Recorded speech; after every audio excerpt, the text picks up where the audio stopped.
আকাশবাণী খবর পড়ছি অনিন্দ চট্টোপাধ্যায়। এখনকার বিশেষ বিশেষ খবর হলো, প্রবীণ বিজেপি নেতা ও প্রধানমন্ত্রী নরেন্দ্র মোদী আজ পশ্চিমবঙ্গে আসছেন। নদিয়ার রানাঘাট তাহেরপুরে ৩,২০০ কোটি টাকা ব্যয়ে দুটি জাতীয় সড়ক প্রকল্পের উদ্বোধন এবং শিলান্যাসের পাশাপাশি পরিবর্তন সংকল্প যাত্রাতেও বক্তব্য রাখবেন তিনি। প্রধানমন্ত্রীর দুদিনের আসাম সফরও আজ শুরু হবে। কেন্দ্রীয় স্বরাষ্ট্র সমবায় মন্ত্রী অমিত শাহ বলেছেন, গত ১১ বছরে পরবর্তী প্রজন্মের পরিকাঠামো গড়ে তোলার ক্ষেত্রে উল্লেখযোগ্য অগ্রগতি হয়েছে। মহারাষ্ট্রের নাগপুর শহরের উপকণ্ঠে গতকাল এক শিল্প কারখানায় জলের ট্যাঙ্কে ধসে পড়ে ৬ জন নিহত হয়েছেন, আহত ৯ জন।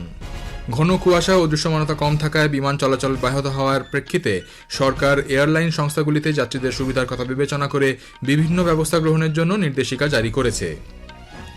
ভারতীয় আবহাওয়া দপ্তর আইএমডি আগামীকাল আজ উত্তরপ্রদেশ, দিল্লি, ছত্তিশগড় এবং হিমাচল প্রদেশে ঘন থেকে অতি ঘন কুয়াশার কমলা সতর্কতা জারি করেছে।